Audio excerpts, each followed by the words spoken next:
Yon ti koze ak Ben Lamli avant quitte Haïti sous cadre développement durable 2017-2021, gouvernement haïtien signé ak Nations Unies.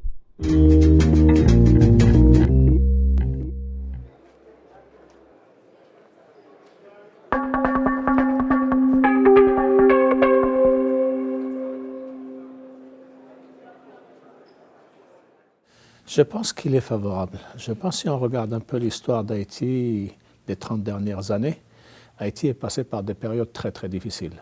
On se rappelle un peu des années 90, des années 2000, on se rappelle encore un peu du tremblement de terre, des cyclones, etc. Mais maintenant, je pense qu'il y a une fenêtre d'opportunité. Il y a des options qui se présentent en Haïti et à Haïti.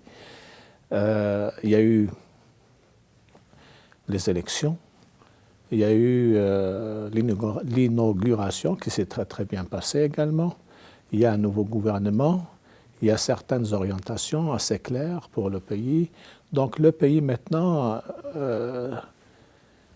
a devant lui des options. Et c'est, je pense, la meilleure période qui se présente pour Haïti si on regarde un peu l'histoire des 30-40 dernières années.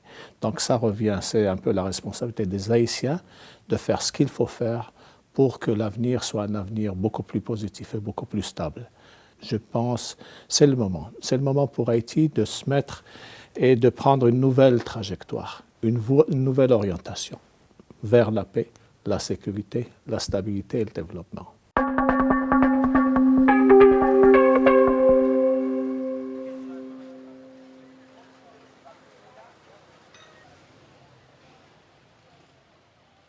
Bon, le cadre de développement commun, c'est comme ça qu'on l'appelle. On l'appelle en anglais l'UNDAF, United Nations Development Framework.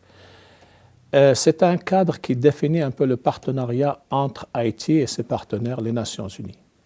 C'est un cadre qui définit un peu les grandes lignes de cette coopération, de ce partenariat. Nous sortons maintenant d'une phase où l'emphase était mise surtout sur les aspects de stabilisation, les aspects de sécurité, les aspects humanitaires, et nous nous orientons vers une nouvelle phase, une phase qui met l'accent sur le développement, sur la responsabilité nationale, sur l'appropriation nationale, sur la résilience, sur la croissance, sur un peu la mise en place des fondations d'un développement durable à long terme. Dans ce cadre-là, Haïti et les Nations Unies ont développé ce cadre de développement qui maintenant, c'est un cadre qui s'établit sur une période de 5 ans. Et c'est un cadre qui vient une année, 2 ans après l'adoption par la communauté internationale de ce que nous appelons les objectifs de développement durable. Donc il y a d'un côté la stabilité qui, j'espère, s'installe et qui va durer. D'un autre côté, il y a un cadre global et un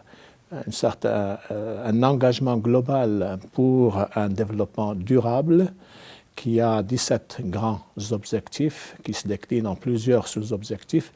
Donc pour nous maintenant, c'est traduire un peu cet engagement global et le traduire dans le cadre d'une réorientation du travail et du partenariat entre Haïti et les Nations Unies. Donc le système des Nations Unies, les diverses agences des Nations Unies vont donc travailler avec le gouvernement pour appuyer les programmes du gouvernement, mais d'une façon très pointue et d'une façon qui met d'abord en avant la responsabilité et l'appropriation par le gouvernement. Il ne s'agit pas de faire quelque chose pour le gouvernement, il ne s'agit pas de se substituer au gouvernement, mais il s'agit de travailler avec le gouvernement pour renforcer les capacités du gouvernement, les institutions du gouvernement, mais également travailler avec la société civile, renforcer la capacité de la société civile dans son soutien au développement et également avec le secteur privé. Il n'y a pas de développement sans travail avec le secteur privé.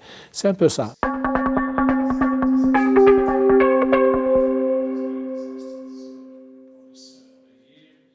Vous savez que les Nations Unies, ce n'est pas vraiment le partenaire qui amène l'argent. Les Nations Unies, bien sûr, il y a toujours un soutien financier, mais très limité. Quand on parle de développement, il faut des efforts collectifs. C'est les efforts du gouvernement, c'est les efforts des partenaires des Nations Unies et les partenaires d'Haïti. Les Nations Unies, ce que les Nations Unies offrent, c'est des options. Quand on parle, par exemple, parlons du tourisme. Il y a 1000 et 1000 façons de développer le tourisme. On peut développer un tourisme qui rapporte de l'argent, mais qui rapporte de l'argent uniquement à un segment très limité de la population. Mais on peut également développer un tourisme qui respecte l'environnement, un tourisme qui bénéficie à la société, qui développe également un certain savoir-faire national, qui crée un marché pour l'art et toute la créativité des Haïtiens. Et les Haïtiens ont vraiment une capacité incroyable de production artistique, un tourisme qui respecte la culture haïtienne. Donc, il y a plusieurs façons de développer le tourisme. Ce que les Nations Unies peuvent faire, c'est développer avec les Haïtiens les options qu'ils ont et vraiment aller là où il faut pour trouver l'expertise et l'expérience pour aider Haïti à mettre en place les capacités, à mettre en place les politiques nécessaires pour le développement de cela.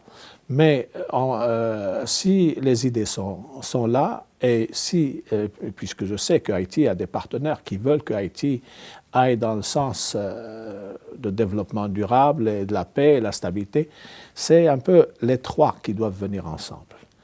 Haïti, les partenaires d'Haïti, les Nations Unies, nous apportons les options, l'expertise, la capacité, nous travaillons derrière le gouvernement, nous soutenons la capacité du gouvernement, l'appropriation par le gouvernement, l'appropriation par les acteurs nationaux, secteur privé, société civile, etc.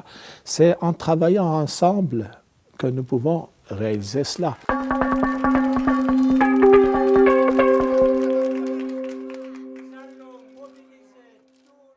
Le cadre détermine les grandes orientations que j'avais déjà couvertes et également les mécanismes qu'on a pour travailler ensemble avec le gouvernement. Vous savez que maintenant, ce qu'on veut, on veut vraiment voir Haïti prendre le devant et prendre sa responsabilité pour son développement. Le développement d'Haïti, ce n'est pas la responsabilité des États-Unis ou du Canada ou de la France ou des Nations Unies. C'est la responsabilité du gouvernement. Donc, on est en train de travailler avec le gouvernement pour qu'il y ait des mécanismes de planification et de coordination et de gestion de l'aide qui permettent à Haïti d'utiliser l'aide et d'utiliser ses partenaires et ses partenariats d'une façon qui appuie les priorités nationales. Donc, ça, c'est un mécanisme également que nous allons appuyer. Donc, ce cadre, c'est un peu et les orientations et les priorités qui sont définies ensemble, et également les mécanismes à travers lesquels nous allons travailler ensemble. Dernièrement, il y a eu, par exemple, le comité d'efficacité de l'aide qui était donc... il y avait la réunion le mois dernier avec Haïti, les partenaires d'Haïti qui sont là, et l'objectif, c'était de voir comment on peut travailler ensemble pour que les efforts d'Haïti et ses partenaires mènent à un développement durable et un développement qui soit pertinent à Haïti. On ne doit pas appuyer des priorités qui ne sont pas pertinentes pour Haïti. C'est un peu ça.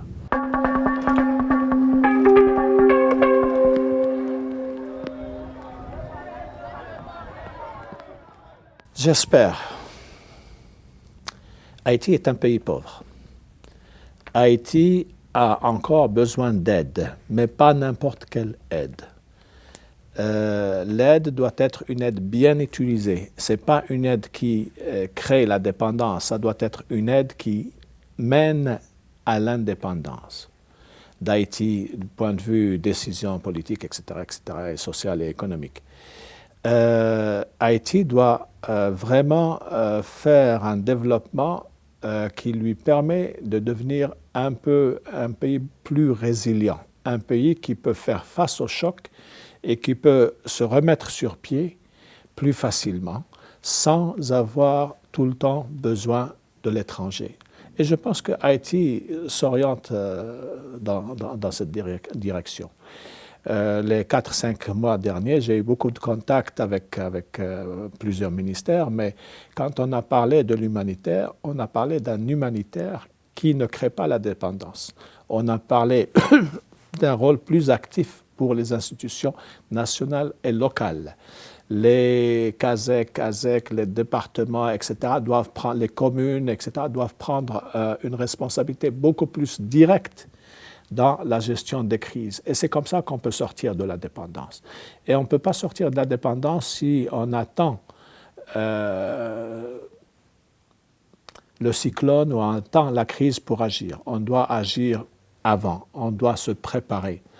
Donc, si Haïti prend les choses sérieusement en main, si Haïti se dit cette résilience, c'est mon affaire, le développement, c'est d'abord mon affaire, je vois qu'on peut arriver en responsabilisant les institutions nationales, locales et régionales, on peut arriver à réduire le besoin pour une assistance humanitaire. Si on continue à construire n'importe comment, si on continue à laisser les villes croître n'importe comment, si on laisse les montagnes d'Haïti se déshabiller comme elles l'ont fait depuis des années, c'est-à-dire perdre leur couverture végétale, etc., bien sûr, l'humanitaire sera toujours, les besoins en aide humanitaire ne vont pas se réduire.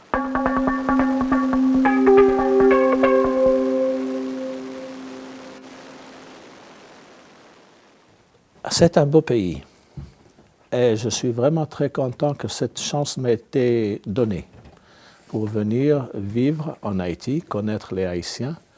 C'est un peuple extrêmement résilient, un peuple qui est passé par des phases très difficiles, mais un peuple qui est toujours s'est relevé et un peuple qui me donne un peu d'espoir, ce peuple qui a trop souffert. C'est un peuple qui, je pense, est capable de se relever encore et d'aller loin. Mais c'est un beau pays. C'est un beau pays, bien sûr, la verdure qu'il y a ici, par exemple, malheureusement, le pays, un peu comme j'ai dit, j'ai utilisé le terme, se déshabille, c'est-à-dire perd sa couverture végétale, etc. Mais il y a encore de la beauté. Il y a beaucoup de beauté en Haïti. Il y a beaucoup d'art. Les gens sont quand même très... gardent un peu cet espoir.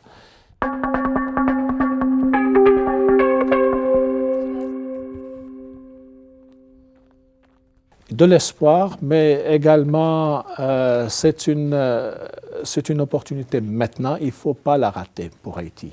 C'est ça l'espoir. Et la crainte, c'est la crainte de voir encore certaines façons de faire revenir encore. Mais j'ai confiance. Je pense que ce que j'ai vu les 6 derniers mois, c'est assez encourageant. Beaucoup de choses se sont passées très très vite et généralement des indicateurs positifs. Il y a encore des indicateurs qui le sont moins, mais j'espère que le côté positif va gagner. Mais pour que le côté positif gagne, il faut que les gens laissent de côté un peu, pas leurs différences, on est différents, mais qu'ils travaillent un peu plus pour le pays. Et c'est possible.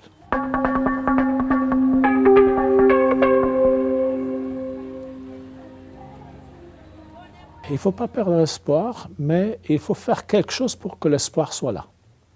Il ne faut pas attendre que les autres fassent le travail pour vous. Il faut prendre les choses sérieusement, c'est votre responsabilité.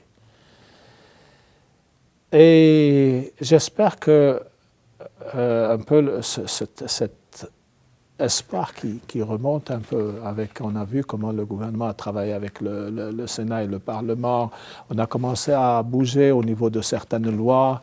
Il y a encore quelque chose à faire et il faut le faire les 2 prochaines années.